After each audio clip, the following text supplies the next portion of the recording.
In the early hours of June 6, 1944, senior British commanders watched the coast of Normandy with a mixture of tension and doubt.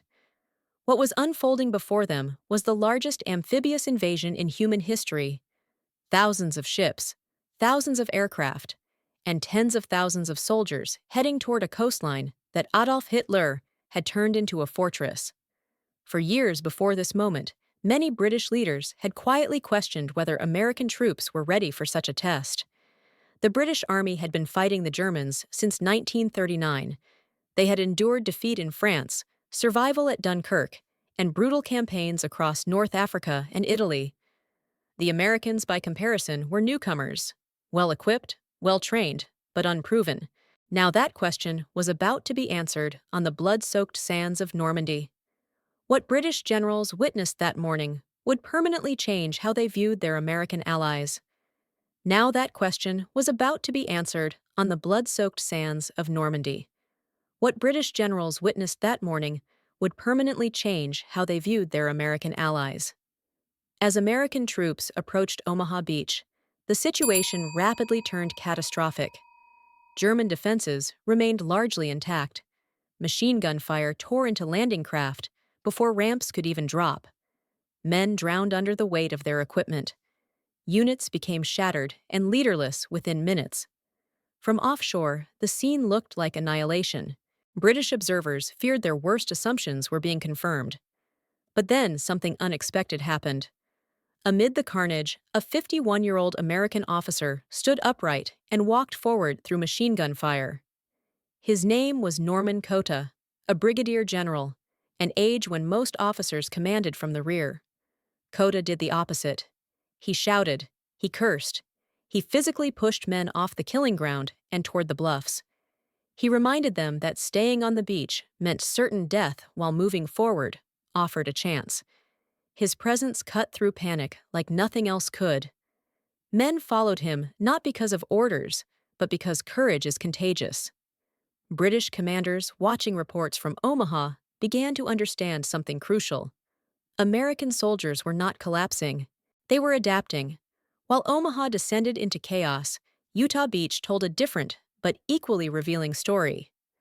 There, the first wave landed in the wrong place, nearly 2,000 yards south of their intended objective, a mistake that could have unraveled the entire operation. Standing among the first men ashore was Brigadier General Theodore Roosevelt, Jr. He was the oldest man to land that day, the only general in the first wave. Arthritis slowed him. A cane supported him. But his mind was sharp.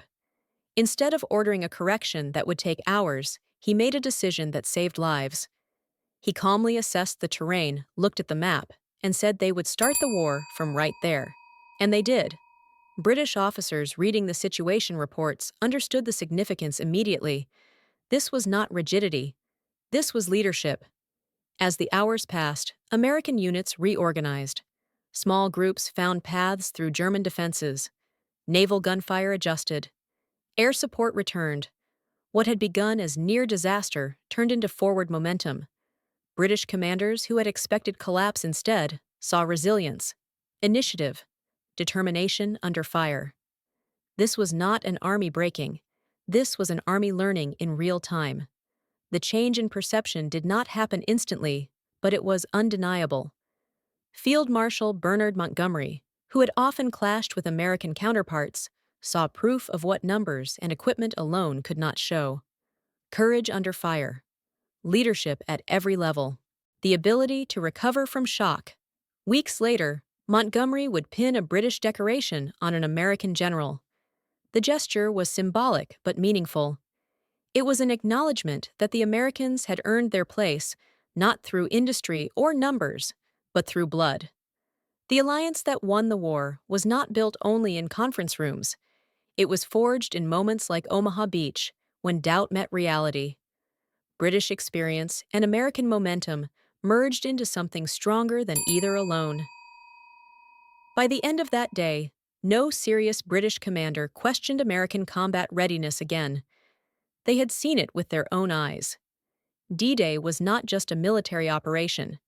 It was a moment of mutual recognition, of respect earned not requested, of trust built under fire. And for many British generals, it was the morning they realized they had been wrong. On June 6, 1944, British military leaders watched American troops storm the beaches of Normandy during the largest amphibious invasion in history.